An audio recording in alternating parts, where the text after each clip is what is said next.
ఎప్పుడో తెలంగాణ ఉద్యమ కాలంలో పోలీసుల పదగట్టాల కింద కశ్మీర్లో ఎట్లయితే పోలీసుల పదగట్టాల కింద వాతావరణం కలుషితమైందో తెలంగాణ ఉద్యమంలో కూడా అంత పెద్ద ఎత్తున రిప్రెషన్ చూడలా. ఉస్మానియా యూనివర్సిటీలో ఆర్ట్స్ కాలేజ్ సాక్షిగా విద్యార్థులపైన దాడి కావచ్చు, బూతులతో తిట్లు కావచ్చు, ఇవన్నీ కూడా చూసినాం.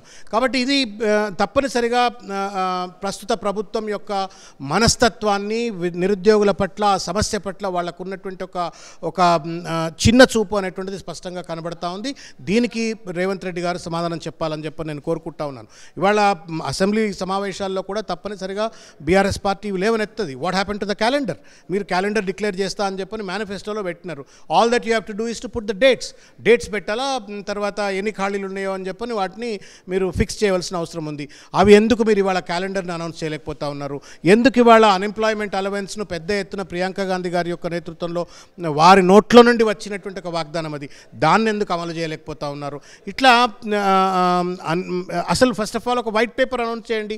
హౌ మెనీ జాబ్స్, ఇప్పుడు ఈ సంవత్సరం ఎన్ని ఉద్యోగాలు ప్రభుత్వంలో ఖాళీలు ఉన్నాయి, వచ్చే సంవత్సరం ఎన్ని ఖాళీలు అవుతాయి, మీరు క్యాలెండర్ అనౌన్స్ చేసే ముందు ఒక వైట్ పేపర్ అనౌన్స్ చేయండి. ఇవేమీ లేకుండా చెట్ల మీద ఇస్తార్లు కొట్టినట్టుగా ఇవాళ ఈ ప్రభుత్వం వ్యవహరిస్తూ నిరుద్యోగులను మభ్యపెడతా ఉంది.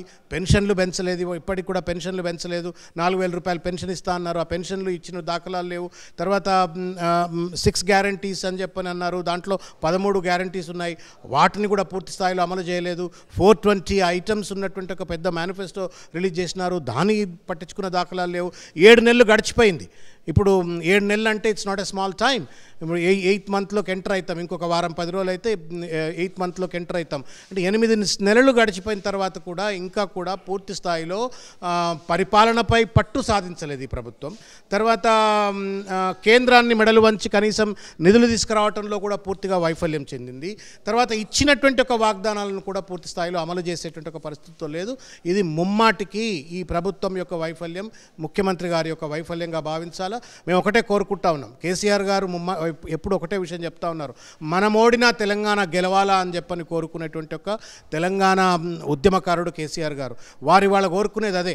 బీఆర్ఎస్ పార్టీ అధికారంలో లేకపోవచ్చు కాక, కానీ ప్రజల పక్షాన తప్పనిసరిగా బీఆర్ఎస్ పార్టీ కొట్లాడుతుంది. ప్రజలను గెలిపించుకోవాల్సిన అవసరం ఉంది. ఇవాళ నమ్మి ఒక ఎన్నికల పద్ధతుల్లో ఎన్నికల్లో భాగస్వాములై ఓట్లు వేసినటువంటి ఒక ప్రజలను మోసం చేస్తే అది అంతకంటే నేరం, ఘోరం, పాపం ఇంకోటి ఉండదు అనేటువంటిది కేసీఆర్ గారి నమ్మకం. కాబట్టి ఇవాళ అంకుశం లెక్క, ముల్లుగర్ర లెక్క ఈ ప్రభుత్వం వెంట పడతాము. తప్పనిసరిగా ఇచ్చినటువంటి ఒక ప్రతి వాగ్దానాన్ని అమలు చేసే విధంగా ప్రజల గొంతుకగా ఒక పెద్ద ప్రతిపక్ష పార్టీగా అసెంబ్లీలో రేపు అసెంబ్లీలో బడ్జెట్ ప్రవేశపెట్టబోతా ఉన్నారు. మేనిఫెస్టోలో పలు రకాలైనటువంటి 6 గ్యారంటీలు, కొన్ని అంశాలకు సంబంధించినటువంటి విషయంలో హామీలు కూడా ఇచ్చినటువంటి సందర్భాలు చూసాం. రేపు బడ్జెట్లో ఎట్లా ఉంటుందని ఊహాజనితంగా మీరు ఊహించగలుగుతున్నారు?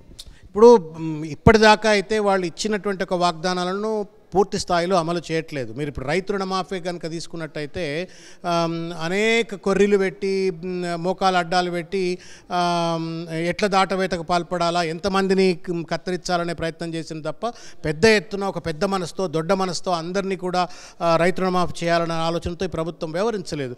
అనేక వాగ్దానాలు అమలు చేయలేదు. కాబట్టి రేపు బడ్జెట్లోనేమో పెద్ద ఎత్తున ఏదో పొడి చేస్తారు వీళ్ళు,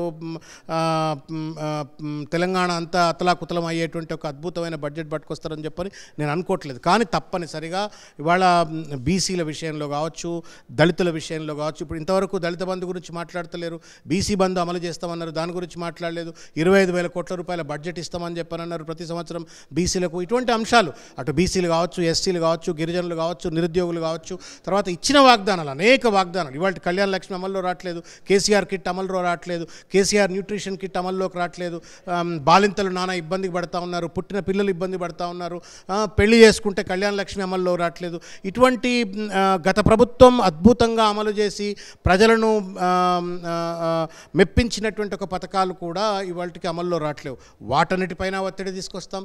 తర్వాత వాళ్ళు ఇచ్చినటువంటి ఒక వాగ్దానాలను అమలు చేయడం కోసం అని చెప్పని తప్పనిసరిగా బడ్జెట్ను ఒక మ్యాగ్నిఫైయింగ్ గ్లాస్లో చూస్తాము, ప్రజల కోణంలో చూస్తాము, వాళ్ళు ఇచ్చిన వాగ్దానాలను అమలు చేసేందుకోసం ఒక అంకుశం లెక్క పనిచేస్తాం. మొత్తానికి రేపు అసెంబ్లీలో ఒకవేళ ఏదైనా జరిగితే ఖచ్చితంగా బయటికి పంపించడానికి కూడా అవకాశాలు ఉన్నాయనేటువంటి వార్తలు కూడా వస్తూ ఉన్నాయి. అసెంబ్లీ బడ్జెట్ సెషన్స్లో కూడా బీఆర్ఎస్ పార్టీ ఎమ్మెల్యేలను ఉంచకపోవచ్చు అనేటువంటి వార్తలు వస్తూ ఉన్నాయి. ఇది ఎట్లా చూడొచ్చు? నాకు తెలిసి అంటే కాంగ్రెస్ పార్టీలో కూడా కొన్నాళ్ళు పనిచేసిన కాబట్టి నాకు తెలుసు రాహుల్ గాంధీ గారి నైజం అయితే అది కాదు.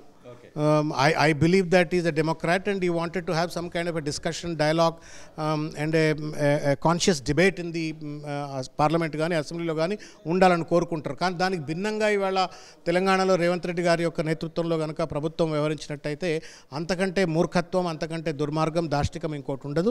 నేను కోరుకుంటా ఉన్నాను రేవంత్ రెడ్డి గారు రాహుల్ గాంధీ గారి యొక్క అడుగుజాడల్లో నడుస్తూ ప్రజాస్వామ్యాన్ని కాపాడే విధంగా, ప్రతిపక్షాల గొంతును నొక్కకుండా ఒక హేతుబద్ధమైన, ప్రజాస్వామ్యబద్ధమైన, ప్రజలకు అవసరమైనటువంటి ఒక చర్చ అసెంబ్లీలో చేయించేటువంటి ఒక రీతిలో వ్యవహరించాలా. ఏదో మందబలం ఉంది కాబట్టి మేము ఎక్స్పెల్ చేస్తామో లేకపోతే మార్షల్స్ పెట్టి బయటికి నెట్టేస్తామంటే ప్రజలు తీక్షణంగా గమనిస్తూ ఉన్నారన్న విషయాన్ని గుర్తుపెట్టుకోవాలి. రెండవది, నేను ఇంకొక విషయాన్ని ఇవాళ చూస్తూ ఉన్నాను. Will unite south states launch fight against Modi government అని చెప్పని రేవంత్ రెడ్డి గారు అన్నట్టుగా ఒకానొక పత్రికలో వస్తున్నటువంటి ఒక వార్తలు. మరి రేవంత్ రెడ్డి గారు సౌత్ స్టేట్స్ను యునైట్ చేస్తే రాహుల్ గాంధీ గారు నార్థన్ స్టేట్స్ను యునైట్ చేస్తారా? ఏంది ఈ వైరుధ్యాలు ఏంటి?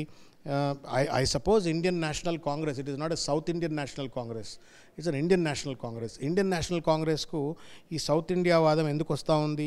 ఇది రేవంత్ రెడ్డి గారి వాదమా, రాహుల్ గాంధీ గారి వాదమా, కాంగ్రెస్ పార్టీ వాదమా? దీనిపైన స్పష్టత తీసుకురావాల్సిన అవసరం ఉంది.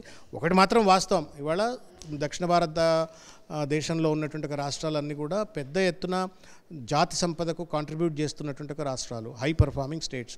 కానీ ఇంటర్న్ ప్రభుత్వం నుండి వస్తున్నటువంటి ఒక కేంద్ర ప్రభుత్వం నుండి వస్తున్నటువంటి ఒక అసిస్టెన్స్ అనేటువంటిది కావచ్చు, లేకపోతే డెవల్యూషన్ ఆఫ్ ఫండ్స్ కావచ్చు, ఇవన్నీ కూడా తక్కువగా వస్తూ ఉన్నాయి.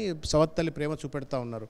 వాటిపై నిలదీయాల్సిన అవసరం ఉంది. కానీ ఈ సౌత్ నార్త్ ఎజెండా ఏదైతే రేవంత్ రెడ్డి గారు పట్టుకొచ్చే ప్రయత్నం చేస్తూ ఉన్నారో, ఇది రాహుల్ గాంధీ గారి విధానమా, కాంగ్రెస్ పార్టీ విధానమా? వారే చెప్పాలా, కాంగ్రెస్ పార్టీ అధిష్టానం చెప్పాలని కోరుకుంటాను. ఇది శ్రావణ్ దాసు చెప్తున్న మాటలు. ఖచ్చితంగా తెలంగాణ రాష్ట్రానికి సంబంధించినటువంటి విషయంలో కేంద్ర ప్రభుత్వం మెండి చేయి చూపిందనేటువంటి విషయాన్ని చెప్తున్నాయి. ఇక